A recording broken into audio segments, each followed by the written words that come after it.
حال ہی میں ایک کتاب چھپی ہے، ڈاکٹر سید رضوان علی ندوی، وہ محقق ہیں تاریخ کے، انہوں نے بڑی تاریخی تحقیق کے بعد جو باتیں بیان کی ہیں وہ میں آپ کے سامنے رکھ رہا ہوں۔ عرب میں جنوب مغرب کی کونے میں جہاں یہ یمن بھی آباد ہے، اس کے اوپر نجران ہے، اسی علاقے میں یمامہ کا علاقہ کہلاتا ہے۔ یہاں ایک قبیلہ آباد تھا، بنو تمیم۔ یہ جو لوگ تھے بڑے کرخت مزاج، جنگجو، اکھڑ، ضدی، اور جس بات کو ایک دفعہ مان لے اس پر اڑ جانے والے اور مر مٹنے والے۔ یہیں سے فتنہ پہلا اٹھا تھا۔ سب سے بڑا جو نئے جھوٹے نبی کھڑے ہوئے تھے ان میں سب سے بڑا تو مسلمہ کذاب تھا، یہی تو علاقہ تھا،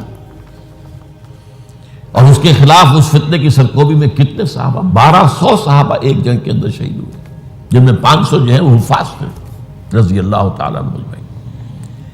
تو یہ لوگ جو یہ تھے بڑے زوردار تھے۔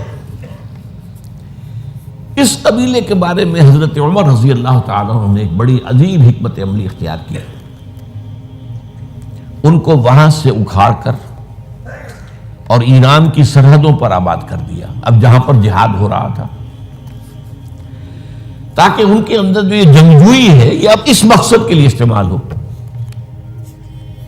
اب وہ دارالاسلام کی توسیع کے مقصد کے لیے استعمال ہو، اور وہ ہوئی۔ حضرت عمر نے 2 چھاؤنیاں بنائی تھی رضی اللہ تعالیٰ، کوفہ اور بصرہ، کیونکہ ظاہر بات ہے کہ اب جو اسلام کا دائرہ پھیل رہا تھا اور اسلامی حکومت پھیل رہی تھی، اور زیادہ تر جو ہے مشرق کی طرف پھیل رہی تھی، ایران اور خراسان وغیرہ کی طرف، تو اب مدینے سے اس کا کنٹرول اتنا آسان نہیں تھا، فاصلہ تھا، تو چھاؤنیاں بنائیں تاکہ یہ اس سرحد کے اوپر یہ موجودہ مرکز رہے، یہاں فوجیں موجود رہیں، کہیں کوئی بغاوت ہو تو اس کو کچلنے کے لیے وہ قوت فوری طور پر دستیاب ہو سکے۔ یہ لوگ ہیں کہ جو عبداللہ ابن سبا کی فتنے سے سب سے زیادہ متاثر ہوئے۔ ان کی مزاج میں وہ کمی تو تھی نا، حضرت عمر بھی ان کا جو ایک مضبوط کنٹرول تھا انہیں دبائے رکھا ہے، اور ان کا رخ جو ہے ایک دوسری طرف موڑ کر اس سے اسلام کو فائدہ پہنچایا۔ لیکن اس کے بعد جب فتنہ جو آیا یہ عبداللہ ابن سبا، تو سب سے بڑھ کر یہی لوگ اس کے ماننے والے، اور انہی میں سے وہ لوگ تھے جنہوں نے جانیں بھی دے دی ہیں، جنہیں حضرت علی نے زندہ جلایا ہے، اس لیے کہ وہ کہتے تھے کہ علی خدا ہے۔ اے علی تم خدا ہو، تم ہمیں آگ میں جلا رہے ہو، یہ تو تم ہمارا امتحان لے رہے ہو۔ وَلَنَبْلُوَنَّكُمْ بِشَيْءٍ مِّنَ الْخَوْفِ وَالْجُوعِ وَنَقْصٍ مِّنَ الْأَمْوَالِ وَالْأَنفُسِ وَالثَّمَرَاتِ۔ اب وہ اس آیت کو اپنے اوپر منطبق کر رہے ہیں۔ تو یہ جو کرخت لوگ تھے، انہوں نے در حقیقت جو ہے عبداللہ ابن سبا کے کردار میں سب سے بڑا رول پلے کیا، اور انہی کے ہاتھوں حضرت عثمان شہید ہوئے رضی اللہ تعالیٰ۔ اور اس کے بعد انہوں نے حضرت علی رضی اللہ تعالیٰ عنہ کو اپنے گھیرے میں لے لیا، کیونکہ انہی کی کثیر تعداد موجود تھی مدینے میں جب حضرت عثمان شہید ہوئے۔ اس کے بعد اب ظاہر بات ہے کہ کوئی نہ کوئی تو خلیفہ ہونا چاہیے تھا۔ حضرت طلحہ سے کہا گیا، انہوں نے معذرت کر لی، حضرت زبیر سے کہا گیا، انہوں نے معذرت کر لی۔ اب ظاہر بات ہے کہ حضرت علی آخر امت کو چھوڑا تو نہیں جا سکتا تھا بغیر امام کے، انہوں نے قبول کر لی، اگرچہ حضرت حسن روکتے رہے کہ ابا جان یہ ان لوگوں کی بیعت جو ہے آپ قبول نہ کیجیے۔ حضرت حسن تو ان میں سے ہیں جو حضرت عثمان کے دروازے پر کھڑے تھے پہرے دار کی حیثیت سے، حسن اور حسین رضی اللہ تعالیٰ عنہ، انہیں تو معلوم تھا فتنہ جو کون لوگ ہیں۔ اس کے بعد حضرت علی رضی اللہ تعالیٰ عنہ نے اسی حکمت سے، جس حکمت کے تحت حضرت عمر نے یہ چھاونیاں آباد کی تھی، دارالخلافہ بھی مدینے سے کوفہ منتقل کر دیا تاکہ پورے عالم اسلام کو کنٹرول کیا جا سکے اس مرکز کے ساتھ۔ اس کا نتیجہ یہ نکلا کہ اب گویا کہ حضرت علی کے گرد ان لوگوں کا گھیراؤ مکمل، کوفے میں یہی تو آباد تھے، کوفی یہی تو تھے، حضرت عمر نے انہیں لا کے یہاں آباد کیا تھا۔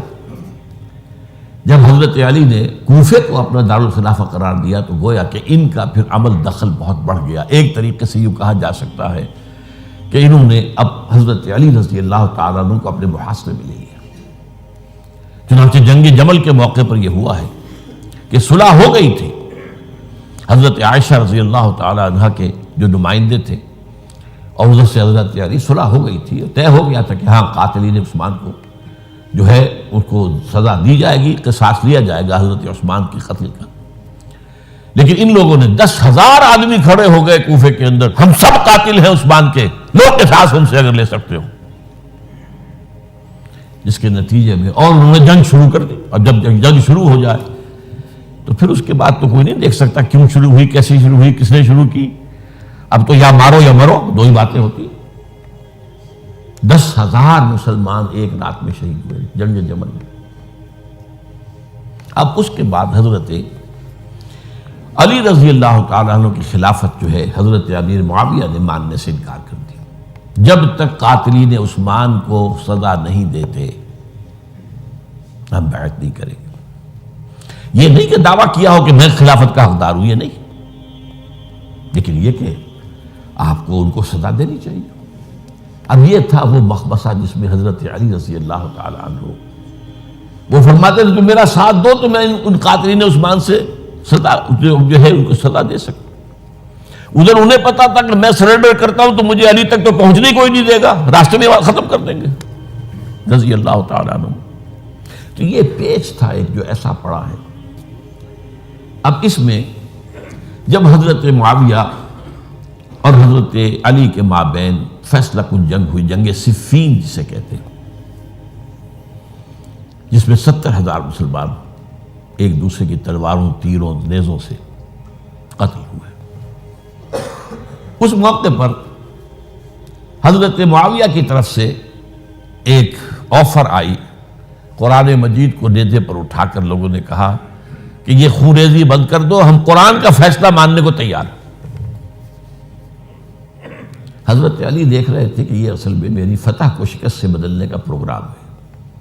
تقریباً فتح میری ہو چکی ہے، لیکن یہ جو طبقہ تھا یہ ان کا نہیں، بڑی ٹھیک بات کہہ رہے ہیں، وہ مانیے ان کی بات، جنگ بند کی.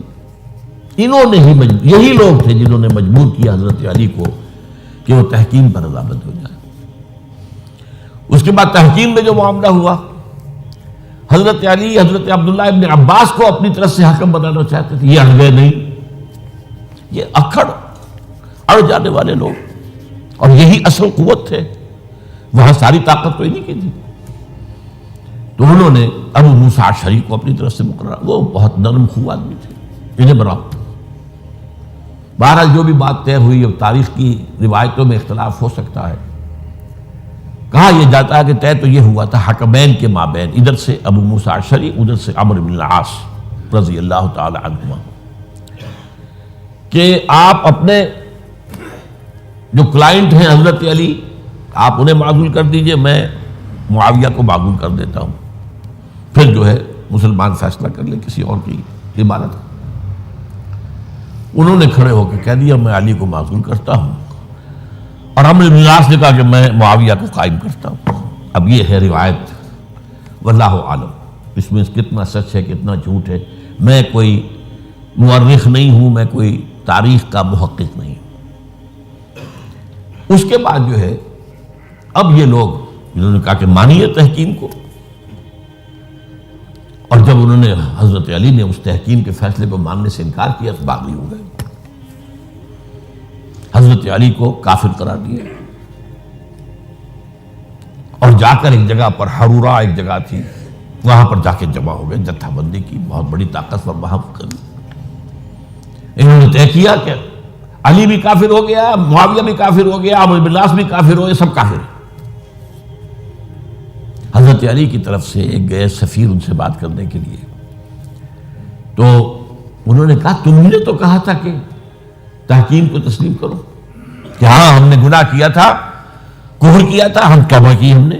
اگر علی بھی مان لے کہ میں نے مان کر کفر کیا تھا اب میں توبہ کرتا ہوں تو ہم ان کی بات مان لیں گے. اب حضرت علی اس طرح کا جھوٹ کیسے بولتے ہیں؟ انہوں نے تو کوئی کفر نہیں کیا تھا. بہرحال انہوں نے پھر بھی نرمی برتی کہ دیکھو اگر تم کوئی خونریزی نہیں کرو گے، فساد نہیں مچاؤ گے تو میں تمہیں کچھ نہیں کہوں گا. لیکن وہ اپنی ان شرارتوں سے بعد نہیں آئے. تو پھر تیسری جو بڑی جنگ ہوئی ہے ان جنگوں میں، جنگ نہروان کہلاتی ہے، حضرت علی کی جنگ خوارج کے ساتھ، جس میں 4000 خارجی جو ہے وہ قتل ہوئے۔ اور یہ بات اب آپ نوٹ کر لیجئے کہ یہ لوگ جیسا کہ اکھڑ بھی تھے لیکن اپنی بات پر ڈٹ جانے والے تھے، لیکن ساتھ ہی دیندار بھی تھے، نمازی اور روزہ دار بھی تھے۔ یہ اس طرح کے لوگ نہیں تھے کہ جو فاسق اور فاجر ہو، بس یہ مزاج کا ایک ہے جس بات دل میں بیٹھ گئی اڑ گئے۔ تو یہ اصل میں انہوں نے پھر فیصلہ کیا کہ اور تو ہمارے بس میں اب کچھ نہیں ہے، ان تینوں کو قتل کر دیا جائے، علی کو بھی اور معاویہ کو بھی اور عمرو بن العاص کو بھی۔ تو ایک جگہ ان کی سازش ہوئی، 3 آدمی معین ہو گئے، ایک ہی وقت کا طے فیصلہ ہو گیا، فلاں تاریخ کو فجر کے وقت تم جاؤ، وہ تم کوفے کی جامع مسجد میں، جب علی نماز جماعت کرا رہے ہو خنجر مارو انہیں۔ اور یہ اس کا نام ابن ملجم تھا، خارجی، یہ وہی لوگ بنو تمیم کے لوگ۔ دوسرا جو تھا وہ دمشق میں حضرت معاویہ کو قتل کرنے شہید کرنے کے لیے پہنچ گیا۔ تیسرا مصر پہنچ گیا حضرت عمرو بن العاص کو۔ اب یہ بات اللہ کی طرف سے ہے، یہ تو اس کی مشیت ہے، اس کا فیصلہ ہے۔ حضرت علی پر وار کارگر ہوا، اب شہید ہو گئے۔ حضرت معاویہ پر وہ وار ذرا اوچھا پڑا، زخمی تو ہوئے لیکن آپ کی جان بچ گئی۔ عمرو بن العاص اس روز مسجد میں کسی معمولی کی وجہ سے، عذر کی وجہ سے فجر میں آئی نہیں سکے، لہذا حضرت علی کی شہادت ہو گئی۔ اب یہ ہے اصل پس منظر، کن لوگوں نے کیا شہید، اصل میں وہ سمجھ لینے کی بات ہے۔ یہ خوارج نے شہید کیا، لیکن خوارج کا فتنہ سبائی فتنے ہی کا آف شوٹ ہے، اسی کے ذیل میں ہے، اسی کی ایک شاخ ہے، اسی کا ایک نتیجہ ہے۔ یہ خوارج جو ہے بعد میں بھی ان کی مسلسل جو ہے وہ جنگیں رہی ہیں۔ بہرحال اس صورتحال کو یہ سمجھ لیجئے کہ یہ خلفائے ثلاثہ رضی اللہ تعالی عنہ، حضرت عمر شہید، عثمان شہید، علی شہید۔ عجیب بات ہے کہ تینوں کا نام عین سے شروع ہوتا ہے، عمر عین سے، عثمان عین سے، علی عین سے، تینوں شہید ہوئے ہیں۔ لیکن یہ کہ یہ ہے تاریخی پس منظر۔ اب اس کے بعد میں صرف آپ کو چند اشارے دوں گا، میں نہیں چاہتا کہ اس سے آگے کوئی تفصیل سے گفتگو ہو۔ حضرت علی کی شہادت کے بعد لوگوں نے، جبکہ ابھی حضرت علی زخمی تھے، انتقال نہیں ہوا تھا، آپ سے پوچھا کہ ہم حسن کے ہاتھ پر بیعت کر لیں رضی اللہ تعالیٰ۔ آپ نے فرمایا نہ میں تمہیں اس کا حکم دیتا ہوں اور نہ روکتا ہوں، یہ تمہارا معاملہ ہے، امر المسلمین ہے، مسلمان فیصلہ کر لیں جس کو چاہیں۔ چنانچہ حضرت حسن رضی اللہ تعالیٰ عنہ کے ہاتھ پر بیعت ہو گئی۔ اب معاملہ ٹھہرا حضرت حسن اور حضرت معاویہ کے مابین۔ 6 ماہ خلافت رہی ہے حضرت حسن کی رضی اللہ تعالیٰ، اور میں انہیں 5واں خلیفہ راشد مانتا ہوں۔ ابو بکر، عمر، عثمان، علی، حسن، انہوں نے کوئی اپنی قوت سے خلافت حاصل نہیں کی تھی، بلکہ مسلمانوں نے انہیں خلیفہ بنایا تھا۔ لیکن یہ اس قدر صلح جو انسان تھے، بہت نرم طبیعت کے انسان، جب انہوں نے دیکھا کہ یہ تو پھر خوریزی کا معاملہ ہو رہا ہے، ابھی معاویہ کے پاس 40,000 کا لشکر تھا، ان کے پاس بھی بڑا لشکر موجود تھا، بلکہ 40,000 ان کے پاس تھا، حضرت معاویہ کے پاس اس سے بڑا تھا۔ انہوں نے صلح کر لی حضرت معاویہ سے رضی اللہ تعالیٰ، اور وہ حدیث ان کے حق میں جو ہے پیشن گوئی تھی وہ پوری ہو گئی کہ حضور نے فرمایا تھا میرا یہ بیٹا مسلمانوں کے 2 گروہوں کے مابین صلح کرائے گا۔ یہ سن 41 ہجری کا واقعہ ہے جب صلح ہو گئی اور حضرت حسن دستبردار ہو گئے اور امیر معاویہ کو اب خلیفہ تسلیم کر لیا گیا۔ اس کو عام الجماعہ کہتے ہیں، یعنی وہ انتشار اور تفرقہ جو صوبائی فتنے سے شروع ہوا تھا، اگرچہ اس کا نقطہ آغاز تو بالفعل بنا شہادت عثمان، پھر وہ جنگ جمل اور جنگ صفین اور جنگ نہروان، اور اس کا ایک نتیجہ جو نکلا وہ کیا تھا کہ اسلامی حکومت کی حدود کی جو توسیع ہو رہی تھی وہ عمل رک گیا۔ وہ تو خلفائے ثلاثہ، اب یہ ثلاثہ میں گن رہا ہوں، حضرت ابوبکر، حضرت عمر، حضرت عثمان، ان کے دور میں ساری توسیع ہوئی، فتوحات ہوئی۔ حضرت علی کا دور جو ہے سارا خانہ جنگی کی نظر ہو گیا. وہ خلیفہ راشد ہیں، اس میں کوئی شک نہیں ہے، بہت عظیم شخصیت ہے، ہمارے نزدیک صحابہ کرام میں سوائے 3 کے سب سے بڑھ کر ہیں، سب سے افضل ہیں. ہاں، ابو بکر، عمر، عثمان ان سے افضل ہے ہمارے نزدیک. خلافت جو ہے خلفاء کے مابین ترتیب فضیلت جو ہے وہ ترتیب خلافت کے مطابق اہل سنت کے نزدیک، لیکن باقی ہزاروں صحابہ میں تو سب سے اونچے ہیں. اس حوالے سے حضرت علی کا کوئی قصور نہیں ہے رضی اللہ تعالیٰ، ان کی کوئی کوتاہی نہیں ہے.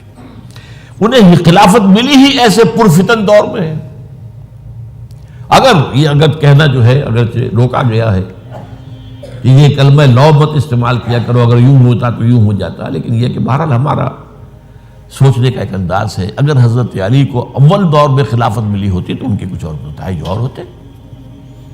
اب یہ پرفتن دور کے اندر خلافت ملی، خانہ جنگی ہو رہی ہے، اور جو حالات میں نے آپ کو بتائے ہیں، ظاہر بات ہے کہ وہ دور جتنا نہ ذرائع آمد و رفت ایسے تھے، نہ ذرائع مواصلات ایسے تھے، نہ کمیونیکیشنز ایسی تھیں.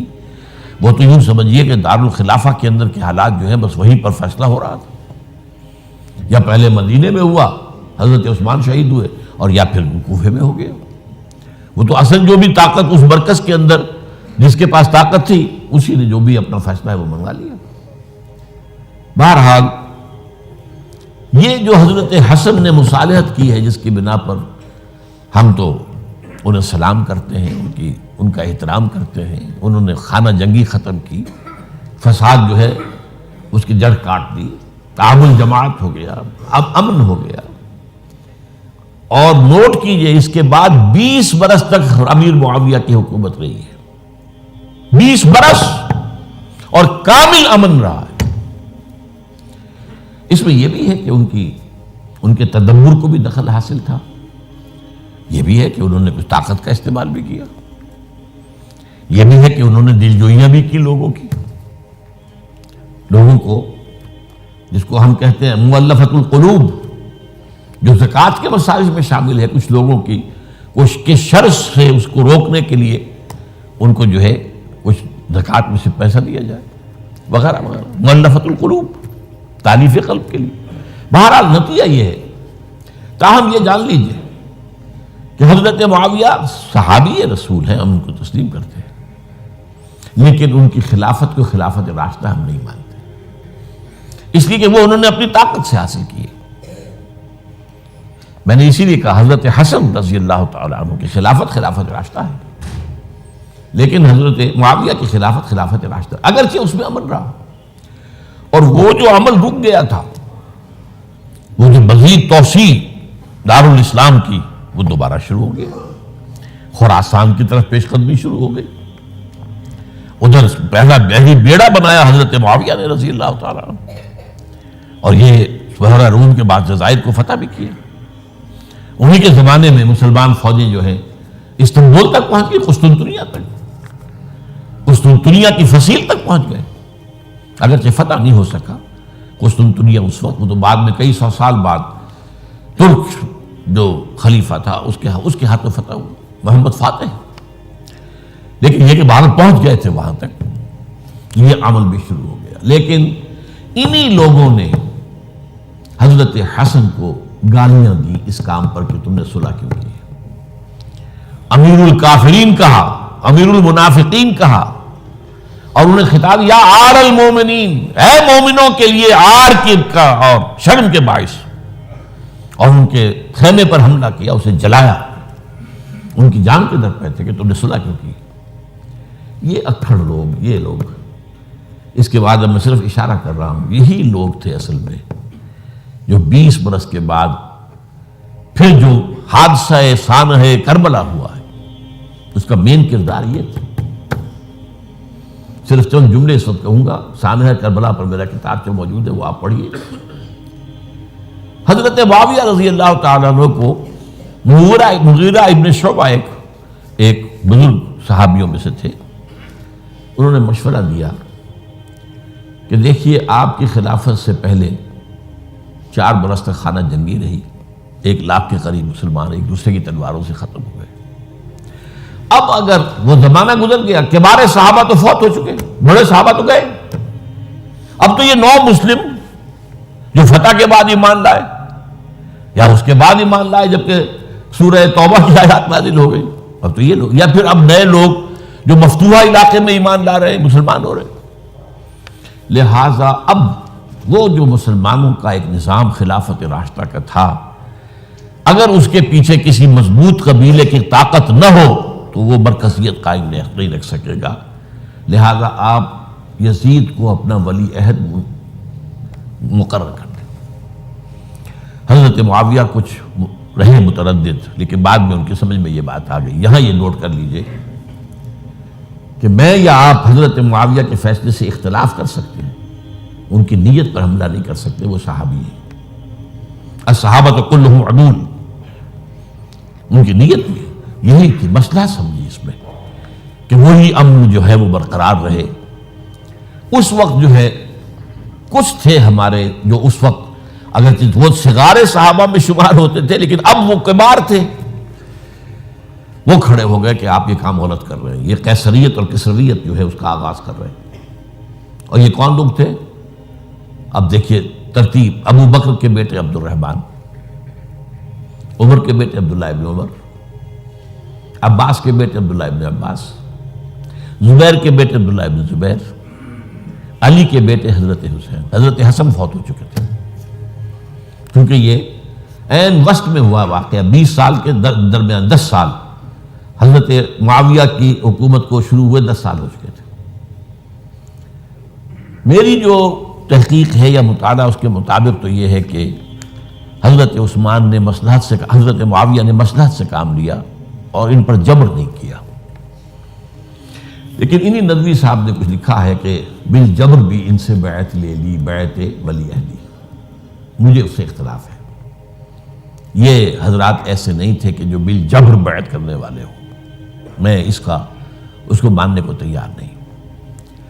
بہرحال یہ حضرت، میرے نزدیک حضرت معاویہ نے جبر نہیں کیا، زبردستی نہیں کی، لیکن جب حضرت معاویہ کا انتقال ہو گیا، اب جو ہے معاملہ یہ پیدا ہو گیا کہ آپ بیعت کریں نہ کریں تو پھر جو ہے باغی شمار ہو گئے۔ عبد الرحمن ابن ابو بکر رضی اللہ تعالی عنہما وہ فوت ہو چکے تھے، اب 4 رہ گئے تھے، عبداللہ ابن عمر، عبداللہ ابن عباس، یہ دونوں تھے جو عمر میں بڑے تھے، عبداللہ ابن زبیر اور حسین ابن علی رضی اللہ تعالی عنہ۔ ان چاروں نے کہا کہ کام غلط ہوا ہے یہ، لیکن اس کے بعد ایک تفریق ہو گئی۔ یہ جو دونوں بزرگ تر تھے، حضرت عبداللہ ابن عمر، عبداللہ ابن عباس، ان دونوں نے کہا کام تو غلط ہے لیکن ایسا نہیں ہے جس کی بنا پر خونریزی کرائی جائے، مسلمانوں کا خون بہے، بغاوت کی جائے، ایسا نہیں۔ مطلب یہ کہ اس کے اندر مصلحت کا تقاضا یہ ہے کہ اس وقت جو ہے اس کو تسلیم کر دیا جائے۔ لیکن یہ جو دو نوجوان تھے، ان کے اندر، نوجوان نہیں کہ وہ جوان تھے ماشاءاللہ، لیکن یہ کہ جوش زیادہ تھا، یہ اڑ گئے کہ نہیں، ہم اس غلطی کو اب نہیں چلنے دیں گے۔ حضرت عبداللہ ابن زبیر اور حسین ابن علی رضی اللہ تعالیٰ عنہ۔ اب دیکھیے اصل فیصلہ کن بات کیا ہوئی، ان دونوں حضرات میں ایک اختلاف ہو گیا۔ حضرت عبداللہ ابن زبیر کا کہنا یہ تھا کہ یہی مقیم رہی ہے مکے میں، اور یہیں سے جو ریزسٹنس موومنٹ ہے وہ شروع کی جائے بنو امیہ کی حکومت کے خلاف۔ ادھر سے کوفیوں کے خطوط چلے آ رہے تھے حضرت حسین کو رضی اللہ تعالیٰ عنہ، آپ آئیے، ہم آپ سے بیعت کریں گے۔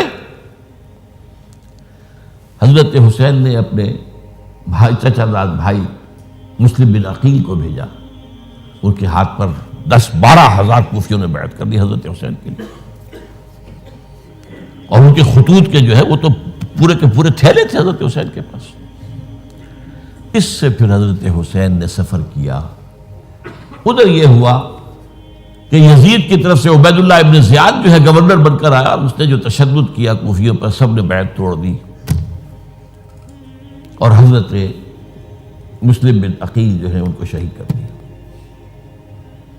یہ خبر پہنچی ہے حضرت حسین کو، آپ ابھی درمیان میں تھے سفر کے، آپ نے مناسب سمجھا کہ میں واپس لوٹ جاؤں، لیکن حضرت مسلم بن عقیل کے بیٹے کھڑے ہو گئے کہ اب ہم قصاص لیے، ہمارا باپ شہید کیا گیا، قصاص لیے بغیر تو نہیں جائیں گے۔ اب یہ مروت کے خلاف تھا حضرت حسین کی کہ وہ ان کو چھوڑ دیتے۔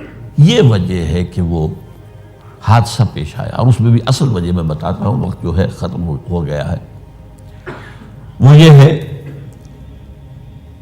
کہ حضرت حسین نے جب وہ لشکر تھا کوفیوں کا، کوفی تو آئے تھے نا، وہی کوفی جنہوں نے بیعت کی تھی، وہی بیعت توڑنے والے تھے، وہی لشکر میں آئے تھے حضرت حسین کے خلاف۔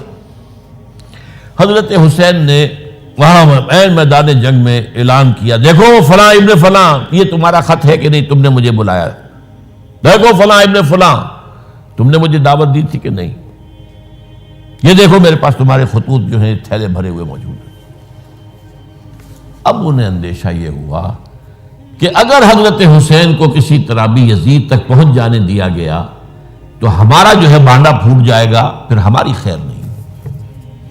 ورنہ حضرت حسین نے کہا تھا، دیکھو یا مجھے واپس جانے دو، یا مجھے سرحدوں کی طرف جانے دو، میں کفار کے ساتھ جہاد کرتے ہوئے اپنی زندگی صرف کر دوں گا، یا مجھے یزید کے پاس جانے دو، میں اس کے ساتھ اپنا معاملہ کر لوں۔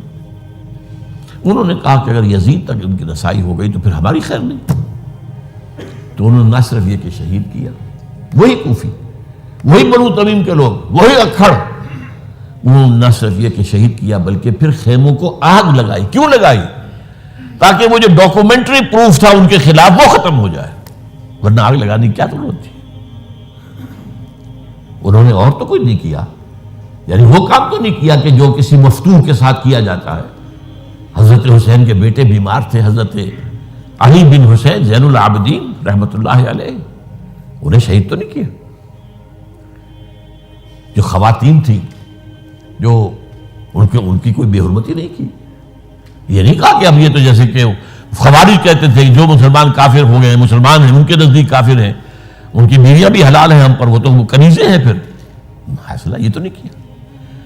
خیمے جلائے اس لیے ہے کہ وہ جو ثبوت تھا ان کے خلاف وہ ختم ہو جائے۔ یہ حادثہ فاجعہ بھی در حقیقت اسی سلسلہ سبائیہ، وہ فتنہ جو ہے اسی کا اس کی ایک کڑی ہے۔ یہ ہے وہ ہماری تاریخ کے جو ہمارا صدر اول ہے، اس میں جو یہ شہادتیں ہوئی ہیں ان کا تاریخی پس منظر۔ آج اسی پر اکتفا کر رہا ہوں۔ اقول قولی ھذا واستغفر اللہ لی ولکم ولسائر المسلمین والمسلمات۔